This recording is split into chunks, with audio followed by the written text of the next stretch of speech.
नमस्कार, मैं हूं आशीष पांडे और आप देख रहे हैं हमारा खास प्रोग्राम चक्रव्यूह। 2027 में उत्तर प्रदेश का महामुकाबला नजदीक है। सवाल है कि क्या इस बार भी अपनी जीत का परचम लहराकर योगी आदित्यनाथ मुख्यमंत्री पद की हैट्रिक लगाएंगे या फिर राम मंदिर के चढ़ावे में चोरी और भ्रष्टाचार जैसे विपक्ष के आरोप इस बार के चुनाव पर हावी रहेंगे और बाबा के अभेद्य किले में सेंध लगा पाने में कामयाब हो पाएंगे। इन्हीं सुलगते सवालों को लेकर हमारी टीम पहुंची देश की धड़कन यानी राजधानी दिल्ली के राजीव चौक पर, जहां जनता के बीच पहुंचे हमारे संवाददाता रजनीश।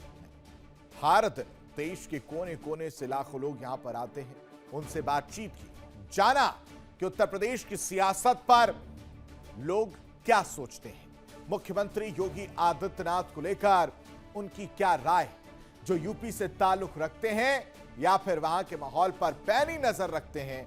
जब उन्होंने मुख्यमंत्री योगी आदित्यनाथ को लेकर अपनी राय, उनकी कार्यशैली को लेकर अपना मन जब बताया तो सब चौंक गए। सबने सिर्फ एक स्वर में कहा कि इस बार बहुत मुश्किल होगा विपक्ष के लिए बाबा के किले में सेंध लगा पाना। चक्रव्यूह का जाल बिछा है तो जनता के जवाबों ने उत्तर प्रदेश के आगामी महामुकाबले की पूरी तस्वीर साफ कर दी। विपक्ष चाहे जितने चक्रव्यूह रच ले, लेकिन दिल्ली के इस दिल में बाबा का किला अभेद्य नजर आ रहा है। इस वक्त हम मौजूद हैं दिल्ली के राजीव चौक पे। हम लोग मौजूद हैं और पालिका बाजार वो इलाका है जहां पर दिल्ली ही नहीं बल्कि फरीदाबाद के, उत्तर प्रदेश के, नोएडा के, गाजियाबाद के तमाम जगह के लोग यहां पर आते हैं, खरीदारी करते हैं और अपने दोस्तों के साथ यहां पे शाम भी बिताते हैं। लेकिन इस शाम बिताने के साथ साथ कई ऐसे मुद्दे होते हैं, कई ऐसी बातें होती हैं जिन पे चर्चाएं होती हैं, वाद विवाद होता है, तर्क वितर्क होता है और तमाम चीज़ों का कंक्लूजन भी यहाँ पे निकलता है। आप देखिए तमाम जगह जो यहाँ पे इस समय दुकानें लगनी शुरू हो गई है और जो लोग हैं वो भी लगातार यहाँ पर आ रहे हैं। खासकर जो यंगस्टर्स हैं वो यहाँ पर पहुँचते हैं, बुजुर्ग यहाँ पे पहुँचते हैं, तमाम चीज़ों को यहाँ पे ख़रीदा जाता है, यहाँ पे दुकानदार बेचते हैं। अब सबसे बड़ा सवाल ये है कि आज हम यहाँ पे आए क्यों हैं। हम यहाँ पे इसलिए आए हैं क्योंकि साल 2027 में उत्तर प्रदेश में चुनाव है। ऐसे में क्या मुख्यमंत्री योगी आदित्यनाथ एक बार फिर जीत की हैट्रिक इस बार लगा पाएंगे या फिर अड़चनें काफ़ी ज़्यादा आएंगी। राम मंदिर को लेके तमाम चीज़ें सामने हैं, लोगों के तमाम बातें लोग राम मंदिर को लेके कर रहे हैं। जिस तरीके की बातें सामने निकल के आई, आखिर लोगों के मन में क्या है, लोग क्या इन तमाम चीज़ों के बावजूद योगी आदित्यनाथ को पसंद कर रहे हैं, बुलडोज़र बाबा को पसंद कर रहे हैं, बुलडोज़र बाबा के बुलडोज़र को पसंद कर रहे हैं। यही चीज़ें जानने के लिए और लोगों के मन में किस तरीके की छवि है योगी आदित्यनाथ को लेके, ये हम जानना है। इसके पीछे का एक कारण और है क्योंकि बीजेपी ने यह साफ कर दिया है कि 2027 का जो चुनाव है वो उत्तर प्रदेश में योगी आदित्यनाथ के ही नेतृत्व में लड़ा जाएगा। अब पूरा दारोमदार योगी आदित्यनाथ के कंधों पर एक बार फिर बीजेपी ने डाला, तो ये देखने वाली बात होगी कि क्या योगी आदित्यनाथ एक बार फिर बीजेपी को बम्पर जीत उत्तर प्रदेश में दिला पाते हैं या अड़चनें ज़्यादा आएंगी। तमाम लोग यहाँ पे मौजूद हैं, उनसे हम बात करते हैं। क्या नाम है भाई आपका? मेरा नाम मोनू गुप्ता है। मोनू, क्या करते हो? यूपी में जिला अलीगढ़ से बाबा 400 पार अब की बार। अच्छा, बाबा 400 पार अब की बार क्यों, ऐसा क्यों? अगले प्रधानमंत्री बनने वाले हैं। काम किया है उन्होंने यूपी में जाकर के, देखो काम किया है कि नहीं। क्या क्या काम किया है? बहुत किया। गुंडा तो एक तो ऐसे सफा करते हैं जैसे गुंडा नजर ही ना आ रहे। अच्छा। बिल्डोजर बाबा के नाम पे बिल्डोजर चल रहे। अच्छा, हाँ जी। तो बुलडोजर चलना ही काफ़ी होता है या और भी चीज़ें होती हैं? बहुत सारे ऐसे काम है जो उन्होंने किया है, उनको जनता हटाना नहीं चाह रही। किसानों से पूछो, चोर डकैतों से पूछो, लुटेरों से पूछो, कोई नजर आ रहा है यूपी में आज तक हो रहा है कुछ? जब से बाबा आए जब से कुछ नहीं हो रहा। ये बताइए निशांत कि 2027 में क्या बाबा बैक करेंगे, हैट्रिक लगाएंगे जीत की या फिर बड़े मुश्किल हो जाएगा? देखिए उनकी हैट्रिक लगेगी, इस पे कोई दो राय नहीं है, लेकिन जो मुझे महसूस होता है वो ये कि योगी जी जैसे शुरुआत में आए थे तो उन्होंने कई सारे जो एक्शन लिए थे उस पर लोगों की और ज़्यादा उम्मीदें उनसे बढ़ गई थी।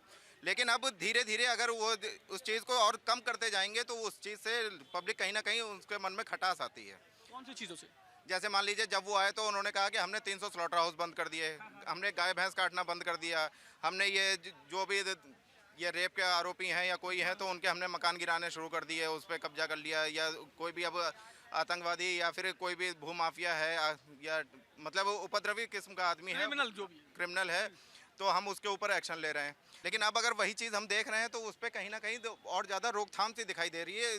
जो लगातार एक्शन होना चाहिए वो चीज़ अब नहीं दिख रही है। क्या नाम है आपका? नाम बताइए। मेरा नाम एडवोकेट गणेश चौहान। गणेश जी, मैं भी यहाँ पे कुछ लोगों से बात कर रहा था, तो वो कह रहे थे कि जो राम मंदिर में चंदा चोरी हुआ उसका बड़ा फर्क पड़ेगा, योगी हैट्रिक नहीं लगा पाएंगे। राम मंदिर पे जो चंदा चोरी का प्रकरण है, चोर हर वर्ग, हर समाज, हर एक इस जगह पाए जाते हैं, हर विभाग में। तो राम मंदिर का जो मुद्दा है वो आस्था का है, और जो ये बात तो बिल्कुल ठीक कही कि जहाँ सही है वहाँ कुछ तो लोग गलत तो होंगे। गलत होंगे, सब जगह गलत है। आप आज की बात करो, राम मंदिर की बात करो, राम भगवान के समय में भी, राम भगवान के काल में भी अपराध थे, तो उस समय भी थे, तो आज के समय भी आप उसको रोक नहीं पाओगे। और चंदा चोरी होना और चंदा एक वो अलग बात है, आस्था उसको आप नहीं कर पाओगे। वो 500 साल का बलिदान दिया हुआ लोगों का, तो वो बलिदान केवल चंदा चोरी से व्यर्थ नहीं होगा। और ये एक मुद्दा है, वो एक अलग है।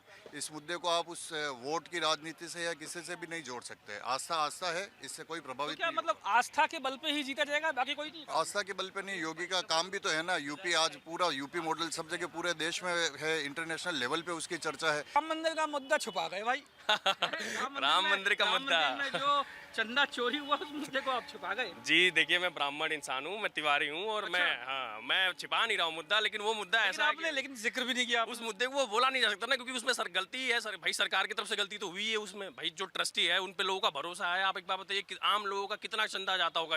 50 रुपये, 100 रुपये, 500 रुपये, 1000 रुपये, जिसकी जो कुब्बत है वो देता है। लेकिन अगर उसमें चोरी हो रही है तो सरकार की बहुत बड़ी कमी है।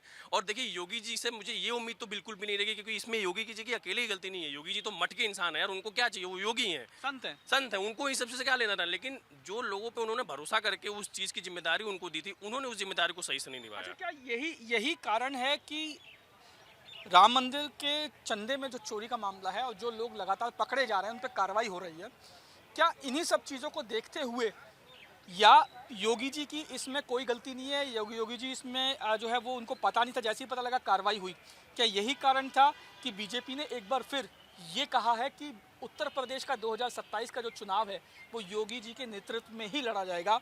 बिल्कुल बिल्कुल। देखिए, सही को सही कहना, गलत को गलत कहना, चाहे वो आपके पक्ष में क्यों ना हो। अगर कल को मेरा इंसान गलत करेगा और उसको मैं गलत बोलूंगा, यही सबसे पारदर्शी। परिवार में सब एक जैसे नहीं होते, सब एक जैसे नहीं होते। अगर बीजेपी सरकार में, अगर योगी जी की सरकार में कुछ गलतियां हुई हैं तो उसकी जिम्मेदारी हम योगी जी पे ही अकेले नहीं डाल सकते। हाँ भाई देखिए, अब कोई इंसान किसी के अंदर झांक के देख तो सकता नहीं है। जिन्होंने चोरी की उन्हें थोड़ा ना पता था कि ये चोर निकलेगा, वो तो ट्रस्टी है, उन पे भरोसा किया गया। लेकिन अगर उन्हें कोई गलती की है, उनकी सजा मिल रही है। अगर वो सजा नहीं देते तो बिल्कुल उनके ऊपर सवाल उठाए जा सकते थे, लेकिन सजा मिल रही है, सबके खिलाफ कार्रवाई हो रही है, तो योगी जी को आना चाहिए। पंडित जी, लग रहा है आपका वोट तो योगी जी को जाएगा। देखिए, अभी उनसे बेहतर कोई कैंडिडेट उम्मीदवार नहीं है। जिस दिन होगा उस दिन उसको वोट जाएगा, लेकिन अभी तो योगी जी ही है। समाजवादी पार्टी में कोई नहीं है? नहीं जी, समाजवादी मेरा पिताश्री समाजवादी के प्रशंसक है, लेकिन मैं नहीं हूँ। 2027 में उत्तर प्रदेश में चुनाव है, तो क्या लगता है कि योगी आदित्यनाथ वापस आएंगे बीजेपी? आएंगे, उसके जैसा कोई है ही नहीं।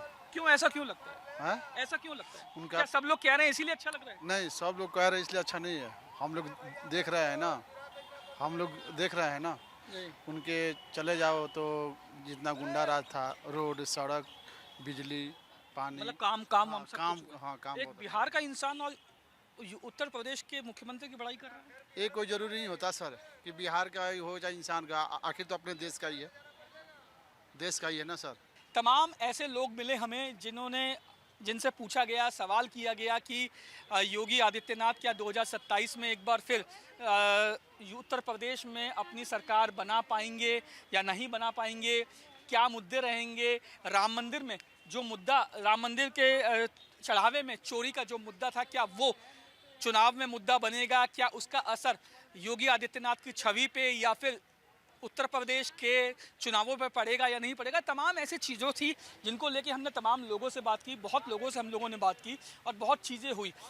इस जगह को इसलिए चुना गया था क्योंकि यहाँ पर तमाम राज्यों के जो लोग हैं वो आते जाते रहते हैं, काम करते रहते हैं, और चूँकि अब धीरे धीरे शाम का वक्त हो रहा है तो शाम के वक्त लगातार लोग भी यहाँ पे पहुँचना शुरू हो गए हैं। और जिस तरीके से लोगों ने जो राय बताई, उसकी अगर बात की जाए तो उस राय के मुताबिक 2027 में जो योगी आदित्यनाथ हैं वो एक बार फिर जीत की हैट्रिक उत्तर प्रदेश में लगाने के लिए तैयार हैं, लगा रहे हैं, ऐसा लोगों ने, करीब 10 से 12 लोगों से हमने बात की और तमाम सभी लोगों ने सिर्फ एक ही बात कही कि योगी आदित्यनाथ वापस आ रहे हैं। ये लोगों का मूड था, लेकिन क्या वाकई में ऐसा लोगों का जो मूड है वो वोट में तब्दील होगा? भीड़ क्या वाकई में योगी आदित्यनाथ या फिर बीजेपी को उत्तर प्रदेश में एक बार फिर वोट देके जीत दिला पाएगी या नहीं दिला पाएगी? ये आने वाला समय और 2027 का जो चुनाव होगा वो तय करेगा। वीडियो जर्नलिस्ट मृत्युंजय के साथ रजनीश शर्मा, इंडिया डेली, दिल्ली। चक्रव्यूह में अभी के लिए बस इतना ही। रुकते एक बहुत छोटे से ब्रेक के लिए फौरन हाजिर होते हैं। देखिए इंडिया डेली 24/7 अब आपकी स्मार्ट टीवी पर। इंडिया डेली मौजूद है सभी डिजिटल प्लेटफॉर्म पर लाइव और लगातार। इंडिया डेली 24/7 हर दिन राष्ट्र को समर्पित।